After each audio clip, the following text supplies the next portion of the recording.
He didn't raise his voice when he said it. That's what scared me. The divorce papers lay between us on the kitchen table, still warm from the printer. My in-laws stood behind him like furniture he'd just decided to keep. My suitcase waited by the door, already judged and found guilty. You need help, he said, calm and rehearsed. A facility. Just for a while. I looked at the man I married and felt something inside me click into place. Not break, lock. Are you really sure about this? I asked. Of course, he replied. Leave right now. So I signed. Every page.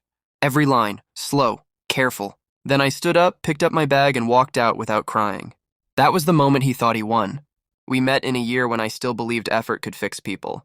He was attentive. Charming in a quiet way. He listened when I spoke and remembered things I forgot I'd said. He told me I was steady, reliable, his word for safe. I thought it was love.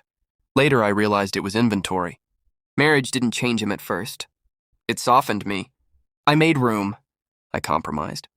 I adjusted my life like furniture in a shrinking apartment, always convinced the discomfort was temporary. Then his parents started visiting.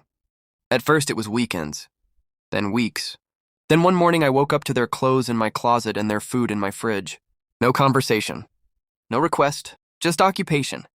When I protested, he smiled. That same calm smile. They need us, he said. You're being dramatic. Dramatic became unstable. Unstable became a problem. I noticed the locks were changed before I noticed my phone was mirrored. I noticed his mother answering my mail before I noticed my bank alerts stopped coming. I noticed the language shift before I found the email. A consultation request, psychiatric intake, my name, his signature. That was the moment the grief ended. I didn't confront him, not then. I watched instead.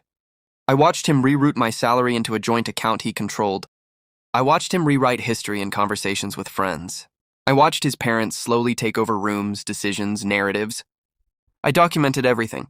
Screenshots, audio, time-stamped, notes written at 3 a.m. when sleep refused to cooperate.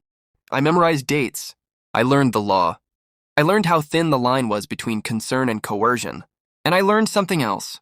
He underestimated silence. The day he demanded I leave for the facility, he believed I was cornered. He believed I was scared. He didn't see the lawyer I'd already hired. He didn't see the second bank account. He didn't see the resignation letter from my job, timed precisely so my final payout would land where he couldn't touch it. He didn't know the house wasn't entirely his. He didn't know I'd never stopped paying attention. I signed the divorce papers because they weren't the trap he thought they were. They were the door. The facility was his favorite detail. It made him feel righteous. But I never went.